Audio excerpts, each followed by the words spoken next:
Not so many years ago, I was a principal of an international school, and one day a mother came to me looking very worried. She said, my daughter could not spell. I said, that's no problem because your daughter's still in kindergarten. She said, yes, but her cousin, you see, be able to spell very well and about the same age, also in the kindergarten. I said to her, well, I have bad news for you. I'm the principal of the school and I could not spell either. I have written 2 books, I published 2 books, and I also written many technical papers and in scientific papers, and I could not spell. So I shared with her one of my favorite stories. This is a word said by one of the famous writers in the world, Agatha Christie. Agatha Christie have published about 97 books and plays, and she has printed 4 billion copies of her book globally. She said one of her weaknesses is that she could not spell.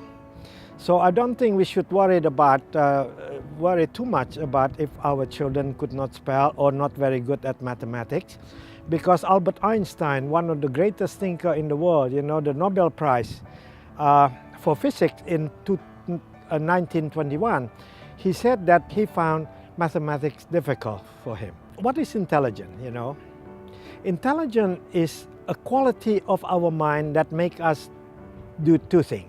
It makes us successful, yes, but also make us happy. So if we have good intelligence, we create these two things, happiness and success. Howard Gardner was an educationalist from Harvard University. In 1938, he proposed a concept of multiple intelligence. He said there are 7 intelligence. One is, of course, logical, mathematical intelligence. The next one is linguistic, literacy and so on, both written and spoken.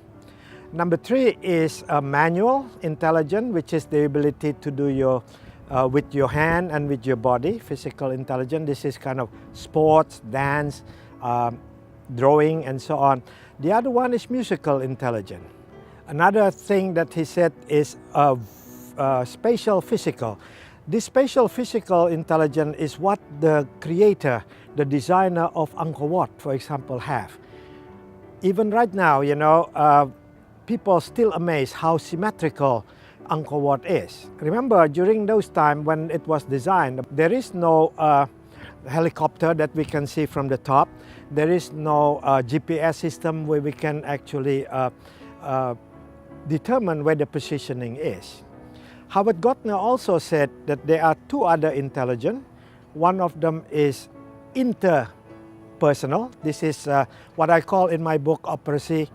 It is kind of the emotional intelligence to see and understand relationship with ourselves.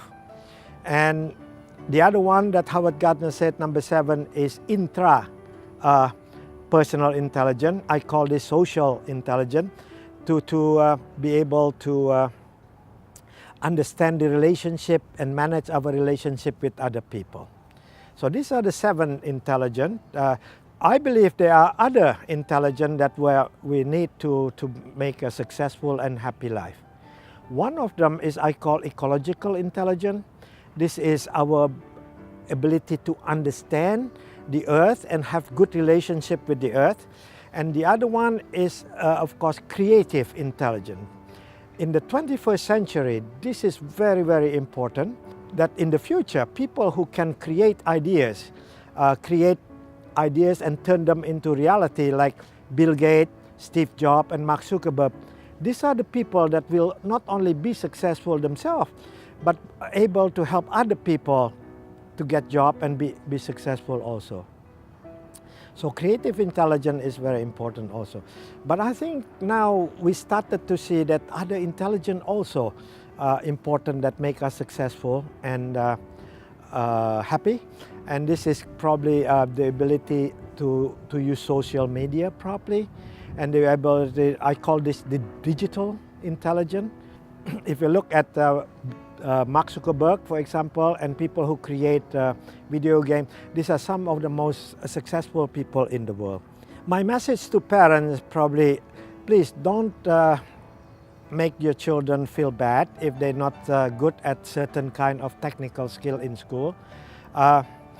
When I was a principal in one of the international school, it was a small school, so I have opportunity to talk to most of my students when they finish the exam. I call them one by one to my office and I talk to them.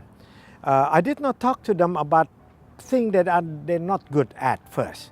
I always pay attention to things that they're good at. For example, I talk to the student how good they are in helping other children in their class. I talk to them about how they persisted hard in their achieving their goal. And so this is social and emotional skill. And only after that, I start talking to them about what they're not very good at, right? So I said, you have a goal, and I know the goal of each of my students.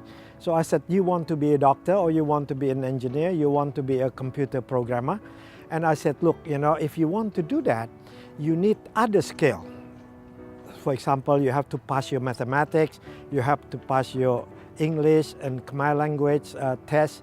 And so I said, right now, what do you have for mathematics? They said, oh, only a C, not what I like to be an A. I said, don't worry about it. That was in the past. Now, what do you want to achieve next semester or next year?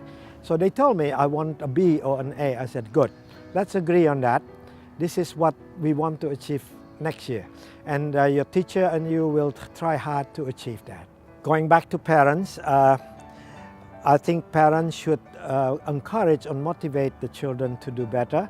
And by all means, please do not micromanage your children.